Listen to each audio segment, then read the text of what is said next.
Oke, langsung saja kita di sini saya akan menjelaskan tentang siklus manajemen aset. Nah, yang pertama, perencanaan kebutuhan aset. Adapun di sini definisi tentang perencanaan menurut para ahli. Namun, di sini saya langsung saja mengambil kesimpulannya. Nah, kesimpulan dari perencanaan itu ialah perencanaan merupakan perumusan tujuan yang hendak dicapai serta cara-cara dan alat-alat yang dipakai untuk mencapainya.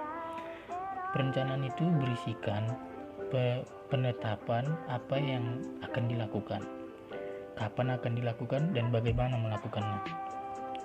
Adapun perencanaan tersebut ditentukan pula kebijaksanaan dan rencana kerja, baik mengenai waktu maupun cara melaksanakan pekerjaan. Oke, selanjutnya di sini ada aspek keberhasilan perencanaan. Yang pertama, perencanaan harus ditunjang dengan keputusan-keputusan yang mengatur pelaksanaan dari rencana tersebut.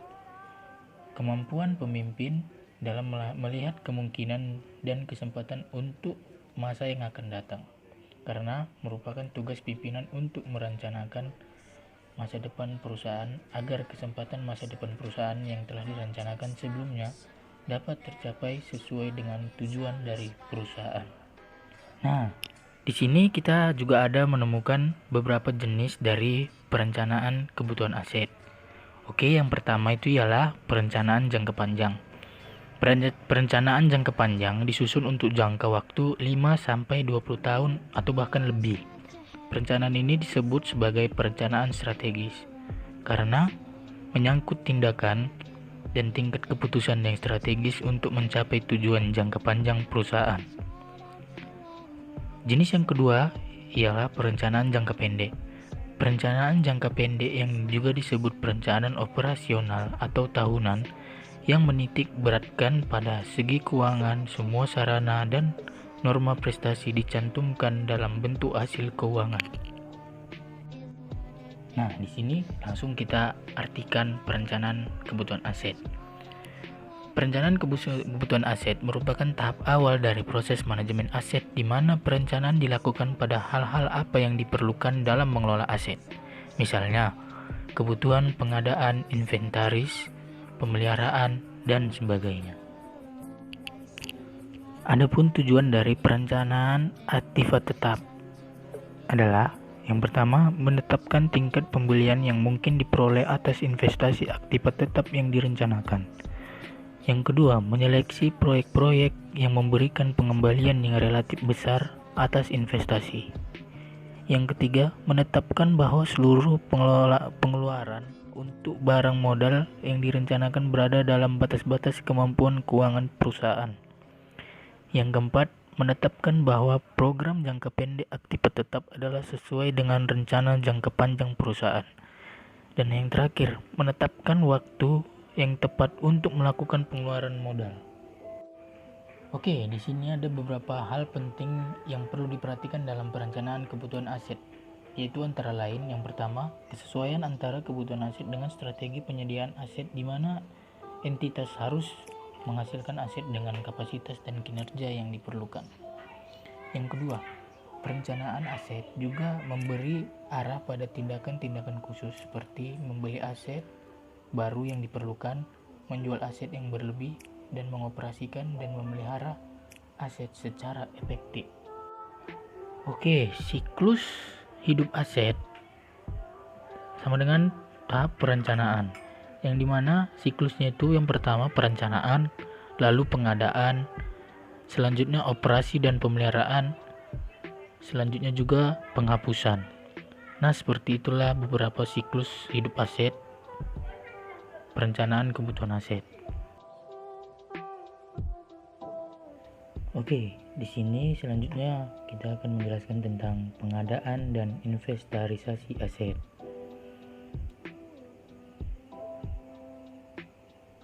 Adapun pengadaan aset ialah serangkaian kegiatan untuk memperoleh atau mendapatkan aset, baik yang dilaksanakan sendiri secara langsung maupun pihak internal, maupun dari pihak luar sebagai mitra atau penyedia atau pemasok aset bersangkutan. Nah, di sini adapun tentang manajemen pengadaan aset adalah upaya merencanakan, melaksanakan, dan mengendalikan seluruh rangkaian kegiatan dari awal hingga akhir untuk mendapatkan aset berupa aset atau jasa, baik yang dipenuhi sendiri maupun oleh pihak luar sebagai penyedia atau pemasok secara efektif dan efisien. Ini kita langsung menjelaskan tentang inventarisasi aset. Inventarisasi aset merupakan suatu kegiatan melaksanakan pengaturan, pencatatan aset-aset, menyusun daftar aset yang bersangkutan ke dalam suatu daftar inventaris aset secara teratur dan mengurusnya menurut ketentuan yang ada. Tujuan utama inventarisasi aset ialah dalam buku manajemen aset pariwisata. Tujuan utama inventarisasi aset ada 3, yaitu yang pertama, menciptakan tertib administrasi, yang kedua, pengamanan aset, dan yang ketiga, pengendalian dan pengawasan serta aset-aset yang perlu dan harus dilakukan inventarisasi, yaitu meliputi yang pertama kendaraan, yang kedua perlengkapan, yang ketiga peralatan atau furnitur, yang keempat alat elektronik, yang kelima bangunan, yang keenam mesin, dan yang ketujuh berbagai fasilitas lainnya. Oke, di sini kita akan menjelaskan yang keempat, ialah legal audit aset, yang dimana aspek legal atau legal audit merupakan salah satu lingkup kerja manajemen aset yang berupa pemeriksaan terhadap bukti legal dari status penguasaan, sistem prosedur penguasaan atau akuisisi, pemanfaatan aset, pengalian aset, penghapusan aset, serta identifikasi permasalahan dan strategi untuk pemecahan permasalahan legal yang terkait dengan penguasaan atau pengalian aset. Nah, di sini ada aset yang namanya aset entitas, yaitu merupakan semua aset yang dibeli atau diperoleh atas beban anggaran perusahaan atau berasal dari perolehan lainnya yang sah, serta berasal dari perolehan lainnya yang sah dapat berupa sumbangan dari siapapun hasil pelaksanaan.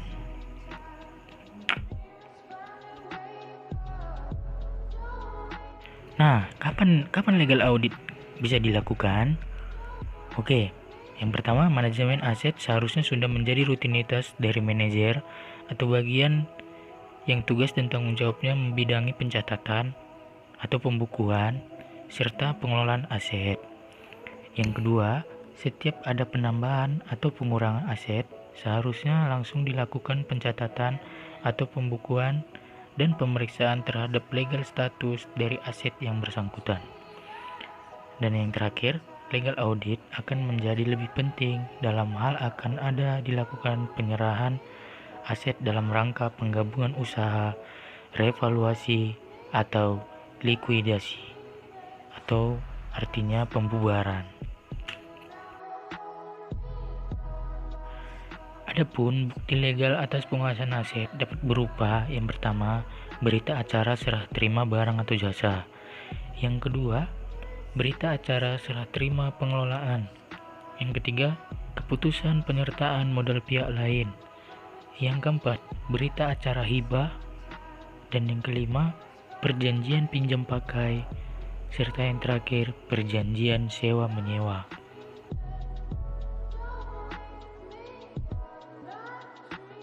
Oke, yang kelima yaitu pengoperasian aset.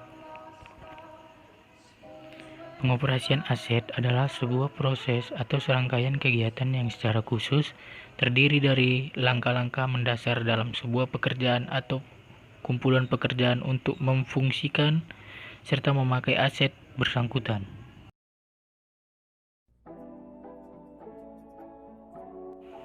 Pengoperasian aset harus memperhatikan yang pertama, fungsi yang berhubungan dengan kerja, yang kedua, pengendalian aset, dan yang ketiga, biaya yang berhubungan dengannya. Oke, di sini juga ada yang namanya pemeliharaan aset. Pemeliharaan aset adalah usaha mempertahankan kondisi aset agar tetap berfungsi sebagaimana mestinya, atau dalam usaha meningkatkan wujud aset serta menjaga terhadap pengaruh yang merusak. Pemeliharaan aset fisik bertujuan untuk mempertahankan atau mengoptimalkan usia pakai aset fisik. Kegiatan pemeliharaan meliputi penilaian kondisi, inventarisasi, dan perencanaan waktu pemeliharaan, penetapan spesifikasi, pekerjaan pemeliharaan, pelaksanaan pemeliharaan, pembiayaan pemeliharaan, dan pencatatan pemeliharaan. Oke, di sini kita memasuki pembahasan yang terakhir, yaitu penghapusan dan pengalihan aset. Di sini kita mulai yang pertama dulu, yaitu tentang penghapusan. Penghapusan adalah tindakan menghapus aset dari daftar aset melalui berita acara penghapusan yang diotorisasi oleh fungsi yang terkait. Oke, di sini kita masuk yang kedua, pengalihan aset. Pengalihan aset adalah pengalihan kepemilikan aset sebagai tindak lanjut dari penghapusan dengan cara dijual, dipertukarkan, dihibahkan, atau disertakan sebagai modal kerja entitas. Adapun berupa tukar-menukar aset, pengalihan kepemilikan aset yang dilakukan antara entitas atau dengan pihak lain dengan menerima penggantian dalam bentuk aset sekurang-kurangnya dengan nilai seimbang. Aset dalam kondisi rusak berat namun masih tercatat dalam daftar aset itu dilakukan dengan cara aset yang berada dalam kondisi rusak itu tadi, pengguna aset mengajukan usulan penghapusan kepada pengelola aset berdasarkan berita acara hasil penertiban aset, data aset dengan disertai surat pernyataan dari pengguna aset atau kuasa pengguna aset bahwa aset dalam kondisi rusak berat dan tidak dapat dipindah tangankan atau dimanfaatkan. Sekian dari penjelasan saya. Terima kasih.